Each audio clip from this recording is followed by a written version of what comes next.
I've had a lot of requests to do a video all about the festivals and events that take place in and around Raleigh, North Carolina. From food to culture to music to, yes, even real estate, there's always something happening around the city of Oaks. But a video about the whole year's calendar, it would run on forever. So today I'm going to focus on some awesome summertime happenings. And to keep this video as evergreen as possible, I chose events and festivals that happen every year. So whether you're checking this out in 2024 or 5 years down the road, it should stay relevant. But before we dive in, my name is Matt Martin, and I'm a Raleigh-based realtor. I've helped tons of clients, just like you, relocate to the Triangle region of North Carolina.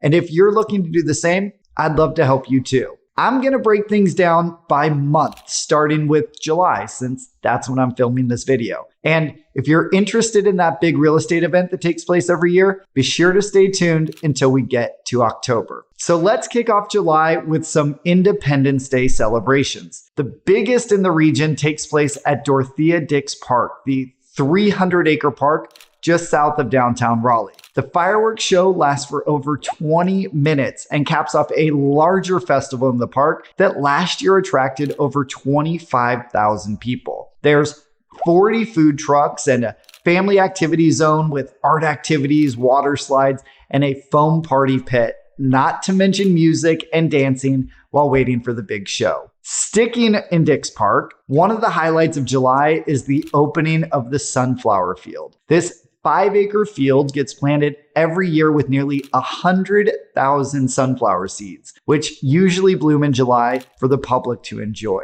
It's totally free to visit 7 days a week from sunrise to sunset, and it's estimated that 100,000 people visit the fields each year. It's truly one of the most beautiful sights, and we love taking our dog there every year to sniff around. And capping off July, we have GalaxyCon at the Raleigh Convention Center. Think of this as Raleigh's version of Comic-Con, but according to their website, GalaxyCon Raleigh is a 4-day festival of fandom with celebrities, artists, writers, voice actors, cosplayers, entertainers, creators, wrestlers, fan groups, and panelists.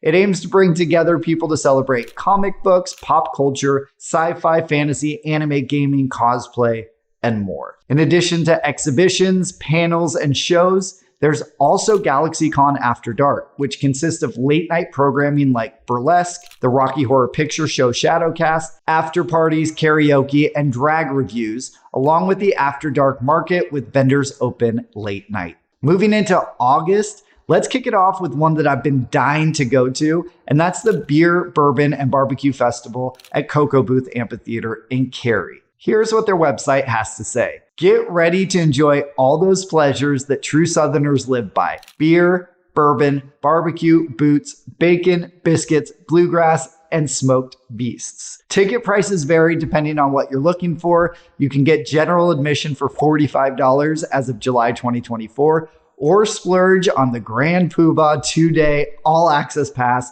for $149, which includes unlimited samplings of beer and bourbon, a barbecue dinner on Friday night, and lots of swag. So if you're looking to throw yourself into all that Southern culture, this is the place to do it. Next up, we have a fun tradition called the Kirby Derby. As the name implies, this annual event is a Raleigh tradition of wacky downhill soapbox racing and community fun. What started as a neighborhood block party in 2002 has grown exponentially, and it now takes place in Dix Park. Each year has its own theme for participants to fashion their derby cars after, and this year the theme is games people play. So think board games, video games, or even Olympic games. Also in August, we have the CaribMask Festival, which is a 4-day celebration of Caribbean culture. The celebration kicks off on a Thursday with the Flag Fete, where participants from over 15 Caribbean countries parade down the street carrying their flags. But the main event is the Carnival Parade on Saturday. It starts with the Parade of Bands, where troops and bands parade down the street in elaborate costumes,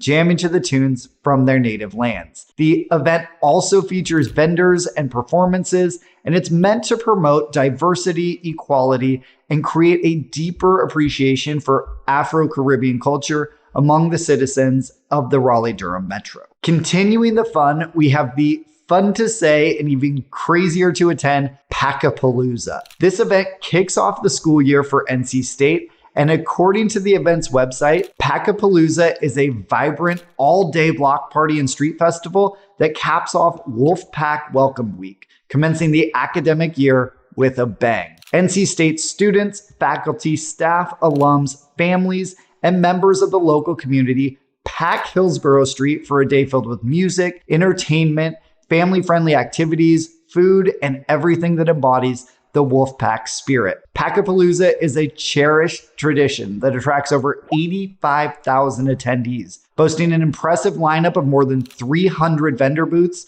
and support from over 50 sponsoring organizations. And rounding out August and heading into Labor Day, we have the African American Cultural Festival. This is a weekend-long celebration of African American culture as expressed through art, music, food, and community. In addition to art and merchandise vendors, the vibrant African marketplace features handmade wares, artisanal foods, and traditional crafts for sale. The Family Village also offers fun crafts that are perfect for young explorers. And of course, a festival would not be complete without some signature musical performances on the main stage, where visitors of all ages will enjoy an eclectic lineup of both local and national talent, showcasing the best in R&B, jazz, hip hop, gospel, and more. Whew.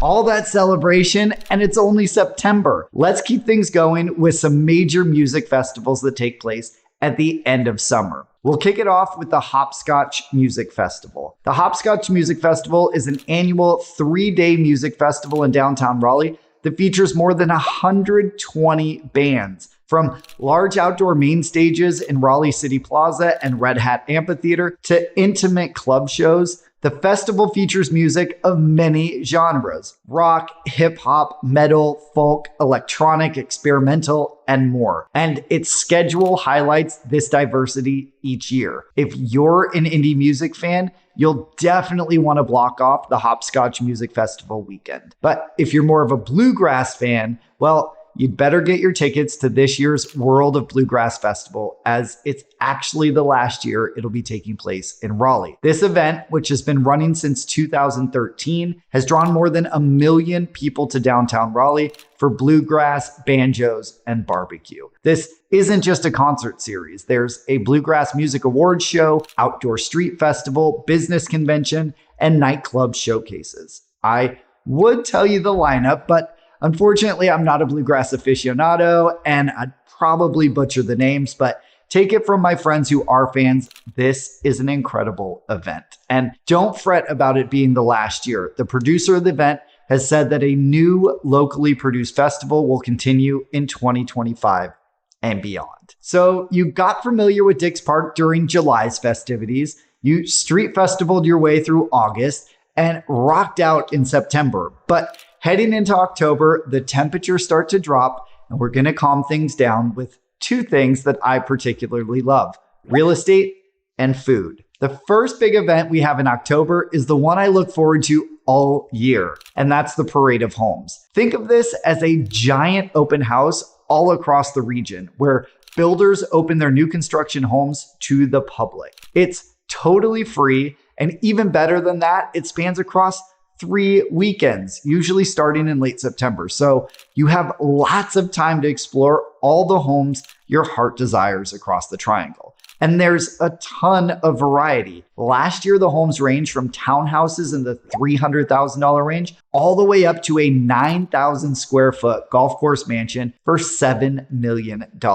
Okay, there was actually a $12.5 million entry, but the home wasn't ready yet, so no one could get in to see it. This year's entries haven't been published yet, but I've already gotten a sneak peek into a few, and it's going to be good. This is not only a good way to explore different neighborhoods, but it's also an opportunity to check out the latest design trends and see different builders' quality and craftsmanship up close. It really is a real estate lover's paradise. The Parade of Homes is actually how we got introduced to the Triangle and fell in love with Raleigh. When we were first considering moving here from New York City, we decided the Parade of Homes would be the perfect opportunity to check out the city while seeing some great real estate on our own. So if you're in the same boat, I definitely recommend coming out during the Parade of Homes if that aligns with your schedule. This year, 2024, it starts on Saturday, September 28th, and then runs every Friday, Saturday, and Sunday until October 13th. And the last event I'll talk about combines two more things that I love, and that's food and wine at the US Today Food and Wine Fest. This is sadly just a one-day event, but attendees can enjoy food and beverage samples, attend demonstrations, and interact with exhibitors in a beautiful outdoor setting in Dix Park, right where we started this video, for a single admission price. So pay once and then eat and drink to your heart's content once you're inside. Yeah, you'll definitely be seeing me there this year. But wait, there's more. We also have an ever-rotating series of events like First Fridays on the first Friday of every month, where art galleries downtown open their doors for you to peruse the art and sip on some adult beverages. Then there's the Durham Performing Arts Center, DPAC, which has its full schedule of touring shows, including the top billings from Broadway, in addition to tons of concerts that come through PNC Arena, Red Hat Amphitheater, and Coastal Credit Union Amphitheater. And if sports are your thing, be sure to check out the minor league Durham Bulls at their stadium in downtown Durham. So those are the top things to do in and around Raleigh during the summer months. Of course, if you're looking for relief from the heat, I have tons of videos about our local lakes and the fact that we're just 2 hours to the nearest beaches and 3 hours to the mountains. So you have lots of options at your fingertips. If you're looking to explore some of these events and see what makes the Triangle region of North Carolina so great, or if you're ready to kick off your home hunt here, I'd love to be your guide. You can reach me by phone, email, or text, and all my contact information is included below or by scanning the QR code right here. And if you like this video, I have a whole catalog of others all about what it's like to move to, live in, and buy real estate in the Triangle region. Here's another one right here that I think you might like, so give it a click to keep on watching.